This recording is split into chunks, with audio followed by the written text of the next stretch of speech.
Foi agora? Foi. Que loucura. Pra mim, não. Agora eu tô vendo, agora eu tô vendo. Ah, não, só eu que não tô vendo. Pra mim ainda tá preto. Pra você tá preto, Emily? Tá ainda. Minha tela tá com algum bloqueio? Não tá. Ó, Emily, então me vê também. Ah, olha só. Eu vou sair e entrar de novo pra ver se. Você tá no celular ou no computador, Emily? Eu tô no computador. O resto de vocês, digam aí aqui, por favor. Matheus, para mim, continua tudo preto. Computador. Não, então não é isso. Só a Emily e a Cris que estão com problemas? Não, é Emily e Matheus, né? O meu tá ok. Se quiserem sair e entrar de novo, gente, ver se vocês conseguem. Eu só preciso falar de uma última coisa e a gente encerra. Vocês veem o slide, né? Quando eu mudo de janela também. Sim? Sim, tô vendo. Tá. Nossa, que coisa estranha. Bom, então, a gente estava falando da questão da baiana, né? Então, sim, aí a gente está falando de Isso. apropriação.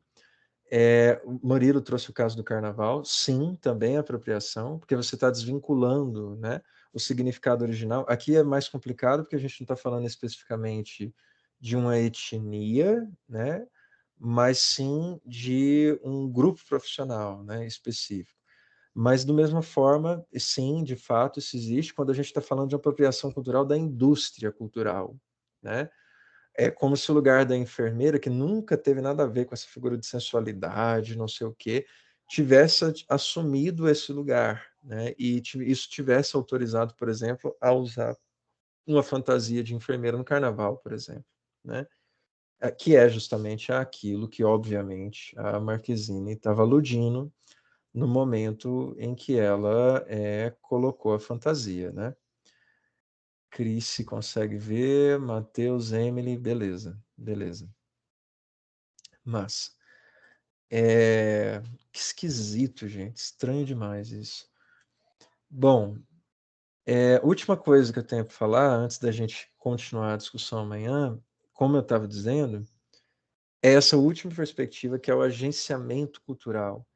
A ideia aqui é que, apesar da gente ter essa questão da apropriação, disso ser uma prática condenável, esse cara chamado Roberto Pereira, e ele não está sozinho, tá? Tem gente que também vai na linha dele, vão dizer que essa perspectiva da apropriação cultural ela é um pouco rasa, porque ela esquece de considerar os produtores e mediadores culturais e considera apenas a elite e o Estado como os principais mediadores de cultura. O que ele vai dizer? Quando o samba e a capoeira hoje são marcas de brasilidade, não é apenas porque o Estado instituiu isso, mas também porque esses grupos minoritários de periferias, de comunidades, de as favelas, de comunidades periféricas, eles fizeram esse trabalho décadas a fio para tornar o samba e a capoeira expressões populares realmente populares, né, que caíssem no gosto das pessoas. Então, transformar algo que era apenas uma manifestação étnica, né, em símbolos que fossem estaduais ou nacionais. Essa é a defesa dele. Ele vai dizer que quem diz que esses grupos dominantes, né, conseguem esvaziar o significado é uma tese um pouco simplista, já que, ainda que em algumas medidas isso aconteça, como, por exemplo, um grupo de pagodeiros brancos cantando Maloca Querida, né, pagodeiros brancos e ricos cantando Maloca Querida, a apropriação cultural nítida, embora isso aconteça, ele admite isso não é a norma, né? Isso acontece de maneira menor. O que tem mais, segundo ele, é isso, é agenciamento cultural. É um pouco na linha, e é por isso que essa perspectiva ela é muito complicada de ser sustentada, é um pouco na linha do discurso da indústria cultural. Não, na verdade, a gente está dando espaço para essas pessoas. Não é ruim que a coisa que só os negros faziam, outras etnias ou pessoas de outro tipo de expressão passem a fazer, né? Isso é agenciamento cultural, é dar agência, é conferir poder, potência para essas pessoas. Quando foi que a gente falou disso? Poder, potência, representação e representatividade. E esse é o calcanhar de Aquiles dessa teoria aqui, né? Confundir representação com representatividade. Esse é o problema, né? Eles vão colocar, por exemplo, que quando tem um desfile de modelos brancas usando turbantes africanos, isso é muito bom. A estilista angolana, que é negra, tá? Nadir Tati, criou isso tentando, ela vai dizer, não, eu quero mostrar para as pessoas como é que é, né, a expressão, quero mostrar o significado disso e tudo mais. Ela vai dizer, olha, as peças traduzem a imagem da mulher angolana contemporânea, né? Mas antes do desfile, eu gosto de conversar com os modelos para que elas consigam entender qual é o significado do acessório. Lindo, não é? Fantástico. O problema, opa, é que, nossa, eu não peguei esse trechinho. O problema é que logo depois dela dizer isso, vou colocar aqui, ó, desfile. Logo depois dela dizer isso, tem um trechinho da fala dela em que ela vai dizer algo muito parecido com aqueles discursos que a gente viu quando a gente falou de indústria cultural, de representação e representatividade. Logo depois de dizer que ela gosta de falar qual é o significado, né, do acessório, ela vai dizer aqui embaixo, ó, vivi muitos anos na Europa. Vou só marcar aqui para vocês conseguirem acompanhar. Vivi muitos anos na Europa, nos Estados Unidos, andei por todo mundo e percebi, olha só esse discurso, que o ser humano é ser humano em Angola, na Namíbia, no Congo, na Nigéria e no Brasil, todo mundo é igual. Por que que um russo, um inglês, um francês não podem usar o mesmo turbante? Por que que não pode? Vejam o discurso, né? É tudo que a indústria cultural quer ouvir. Por que que não pode? Qual que é o problema? A tese do agenciamento cultural, né, é fácil falar isso, soa bonito, exatamente. Por que que não colocam modelos negras? Por que que o modelo é branca? Mas se a gente está tentando representar aqui culturas africanas. Qual que é o sentido disso, gente? Se você está tentando para reproduzir as culturas africanas, por que que você vai colocar um modelo branca? Qual o sentido disso? Não tem nenhum sentido disso. Nenhum. Né? Não, eu quero fazer um teatro aqui sobre a cultura celta. Né? Aí você bota um monte de chineses para atuar. Para que isso? Como é que você vai representar celtas, né? Países nórdicos ali, sul da Inglaterra, com atores chineses? Não faz sentido uma coisa dessa. Né? Não faz sentido. Né? É um problema, é um discurso que é facilmente desmontado. Né? Mas que ele ganha força, não é? Tem gente que vai fazer a defesa disso daí, vai dizer, não, agenciamento cultural é uma coisa que existe, que pode se opor à apropriação cultural. Estou trazendo para vocês, porque é ciência, é artigo, tem tese, tem dissertação defendida sobre isso, mas é uma perspectiva que é muito minoritária ainda, tá? E que, como a gente vê, tem um discurso que é muito frágil, tá? Porque o que a gente mais vê de verdade é isso aqui, tá? Vou parar aqui para a gente retomar essa conversa amanhã. Desculpem, tá? A coisa aí da tela, mas realmente não tem muito o que eu fazer, né? Eu não sei nem o que aconteceu até agora. É, E queria ver questões, problemas, coisas sobre o que a gente comentou aqui. A princípio, que eu queria que ficasse muito claro para vocês é essa distinção. A apropriação não é uma coisa necessariamente ruim.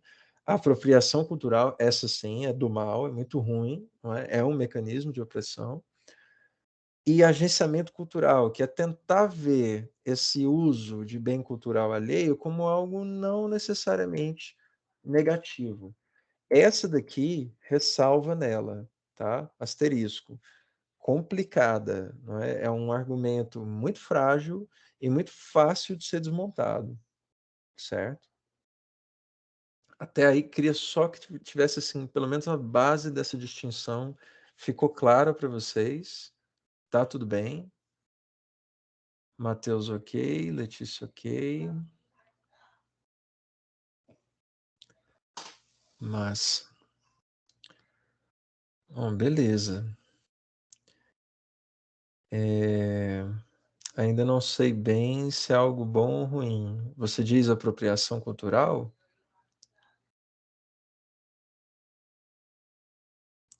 Pela distinção, né, que a literatura faz, a apropriação cultural é necessariamente uma coisa ruim, certo? É um mecanismo de opressão, porque ele esvazia o significado original, a simbologia original das coisas, geralmente transformando elas em produtos à venda, né? Então, sim, né, em princípio isso é algo muito ruim, certo? O que não quer dizer, a gente não está falando aqui de sincretismo, não é, religioso, cultural, tá? Desculpem. Sincretismo, tá? Não é isso que a gente está falando aqui. São coisas diferentes. Mas a gente vai trabalhar mais nessa distinção amanhã, tá bom? Mas se algo foi feito para usar, por que não? É uma questão interessante, não é? E que a gente pode continuar desenvolvendo amanhã. Mas só para colocar uma prévia, é justamente porque não foi feito para ser usado, né? É justamente por isso, né? Por todo mundo. Ele foi feito para ser usado num contexto específico, né? Por um grupo de pessoas específico, com um significado específico, com uma expressão específica, né? Se você tira tudo isso dessa prática ou desse bem cultural, ela deixa de ser tudo isso e ela passa a ser um produto à venda. Aí sim, ela passa a ser algo para ser usado, né? Esse é o problema, a gente não conseguir localizar esses dois momentos da prática ou do bem em questão, né? Um momento ancestral, em que ele tem um significado, uma simbologia profunda, né? E depois, quando ele passou a ser apropriado pela indústria cultural ou por outros autores e ser transformado em um produto à venda, certo? Deixe de representar e acreditar também a cultura a qual ele se refere, exatamente, né? É um exercício de apagamento, né? Intencional, na maioria das vezes. Vejam, por exemplo, as trancinhas, né? Da Kim Kardashian. Como é que é? Tranças boxer. Boxer, gente, dreadlock é o nome daquele negócio, né? É um, é um estilo de penteado que se usa, né, na África, no centro, de países do centro do africano ou do oeste também, há alguns séculos. Não é uma novidade. E não chama boxer, né? Não é isso, né? Certo? Mas por que que se deu esse novo Talvez, nome, né? Diga aí, Murilo. talvez o nome pudesse ser repensado, não também nessas duas nuances, onde é ofensa, onde não é, porque é muito claro, né? Por exemplo, eu torno a lembrar das pessoas, por exemplo, que pintaram os rostos de preto para, né, para como se elas, pessoas brancas, né, que pintaram o rosto ou o corpo Exato, inteiro de preto e vai pular carnaval ou vai para qualquer festa fantasiado, né, de pessoas pretas. Isso exato, nunca foi nem será fantasia, isso é bem nítido que não é a liberdade dela simplesmente de fazer isso. Isso tá, tem bem explícito que é uma ofensa, né? E aí isso acaba cultivando ou alimentando esse imaginário das pessoas de que essas pessoas são alvo de chacota, são alvo de, exato, né, alguma brincadeira, e isso não exato. é uma brincadeira. Isso, na verdade, você falou, né, isso não é uma fantasia. Na verdade, é justamente por ela estar sendo usada nesse contexto que ela é uma fantasia, entendeu? É tirar a coisa de contexto, né? É você ser fantasia de índio, por exemplo, para o carnaval, né? É por isso que ela é uma fantasia, é porque ela está fora de contexto, certo? Esse é o problema, né? É a gente se apropriar disso e transformar isso em produto, né? Para quê? Para diversão, para fazer teatro, para, não sei, né? Pular carnaval. Essa é a questão, né? É a gente desvincular o sentido original, né, daquela peça, daquele bem, daquela prática cultural. Esse é o problema, né? Não é necessariamente se pode ou não pode. Nada nesse mundo é proibido, né? A gente vive nessa coisa, né? A sociedade, aí teria outra discussão aqui, né? A coisa do panóptico e tudo mais. A gente vive nessa sociedade onde tudo é vigiado e tudo mais. Não é bom, não existe, nada é proibido, né? Proibição é uma coisa artificial que a gente cria. Às vezes regulamentada no rigor da lei, pela legislação, às vezes pelas convenções morais, né? Mas aí a gente entra em outra discussão, né? Mas essa é a questão. Apropriação cultural, necessariamente, dentro dessa perspectiva aqui, sempre vai ser algo necessariamente negativo, tá? Porque você está desvinculando, tirando de contexto uma expressão, uma prática, um bem cultural. Tudo bem? Mas a gente vai continuar esse debate, tá? Amanhã. E, de fato, ele é complexo, tá? Não é fácil de entender, não. Professor, só Diga aí. mudando um pouquinho de assunto, a gente vai ter outra atividade avaliativa agora, né? Qual que é o dia dela que tá chegando já? Deixa eu olhar aqui que eu não lembro de cabeça. Mas eu acho que é no final do mês. Quer ver? Aqui, ó. Análise de caso, dia 30 de novembro e 1º de dezembro. Certo? Ah, tá certo. Obrigada. É a última atividade que a gente vai ter, bem lembrado. Tá? Essa daqui vocês já fizeram, inclusive estou devendo para vocês, né, o feedback dela. Ok, gente? Tudo bem? Ok, Retomamos amanhã, certinho. então? Uhum. Ok. Então tá bom, Beleza. gente. Boa noite. Até amanhã. Valeu, Boa boa noite noite. para vocês. Até mais.